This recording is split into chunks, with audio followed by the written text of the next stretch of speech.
30 సంవత్సరాల ముందు గెలిచి మళ్ళీ 30 సంవత్సరాల రాజకీయాల్లో కనపడే వ్యక్తి మళ్ళీ కనపడే జీవితంలో ఇప్పుడు మళ్ళా అతను నిత్యం ప్రజల్లో ఉండి నిత్య ప్రజాసేవ శ్రేయస్సు కోరేటువంటి చంద్రబాబు నాయుడు గురించి విమర్శించే హక్కు ఆయనకి లేదు.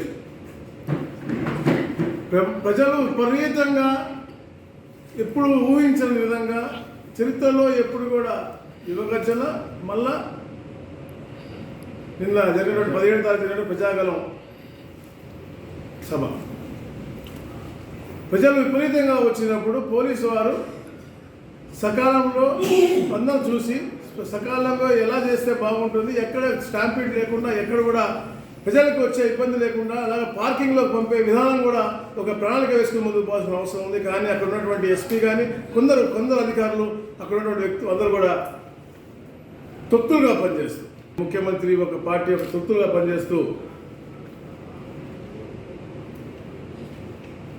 వీరు మొన్న కావాలనేసి ఈ ఫెయిల్ చేశారు. ఎందుకంటే పబ్లిక్ ఎక్కువ వచ్చారు కాబట్టి మైక్ దగ్గర కొద్దిగా డిస్టర్బ్ జరిగినటువంటి వాస్తవం. ఎందుకంటే అది ఎందుకు జరిగింది అంటే ప్రజలు ఎక్కువగా వచ్చారు.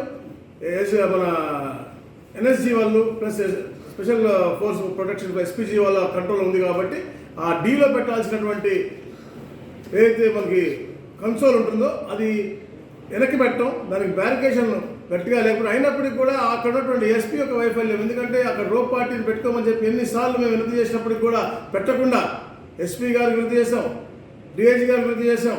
మా ఫస్ట్ మైక్ పని చేసినప్పుడు మేము ముందే తెలియజేస్తా ఉన్నాం ఇక్కడ రోప్ పార్టీ పెట్టండి అని. అయినప్పటికీ కూడా తెలియజేయడం కావాలని కుట్రపూర్వకంతో అది ఫెయిల్ అవ్వాలంట చేశారు. అయినప్పటికీ కూడా ఎక్కడ కూడా ఫెయిల్ కాకుండా ప్రజలు పెద్ద ఎత్తున తండోపతండాలుగా ఎప్పుడు చూడని విధంగా నేను లారీల్లో మనుషులు రావడం 15 సంవత్సరాలుగా చూశాను. అంత వ్యతిరేకత ఉంది ఈ ప్రభుత్వం పైన అని మనకు తెలుస్తూ ఉంది. వాళ్ళ పైన ఒక యుద్ధం చేయడం కోసం ఒక సైన్యం లాగా వచ్చినటువంటి పరిస్థితి మనం చూస్తూ ఉన్నాం. వాళ్ళ సభలకేమో వాళ్ళ యంత్రాంగం వాడి వాళ్ళ మద్యం వాడి వాళ్ళ ఉచిత బస్సులు వాడి చేస్తూ ఉన్నారు. సో ఏదైతే వాలంటీర్లు కూడా వాడి వాళ్ళ సిద్ధమంతా కూడా చేస్తూ ఉన్నారు. వాలంటీర్లు కూడా చెప్తా ఉన్నారు మీరు కూడా ఏదైతే ఎలక్షన్ కమిషన్ చెప్పిందో దానిపైన మీరు అది శ్రద్ధ తీసుకుని మీ ఉద్యోగాన్ని కాపాడుకొని తప్పకుండా తెలుగుదేశం ప్రభుత్వం వస్తే మీకు కూడా గౌరవంగా జీతం కూడా పెంచి మంచి అవకాశం కల్పిస్తారు తప్ప మీరేదో ఈ పార్టీ ఉంటే మీకు ఉంటుంది అనే రీతిలో పనిచేయడం కరెక్ట్ కాదు. తప్పకుండా మీ గౌరవం కాపాడే బాధ్యత కూడా మేము తీసుకుంటాం. మీ ఉద్యోగాలు మీకుంటే కాదు మీరు అన్బయాస్గా తప్పకుండా ఏదైతే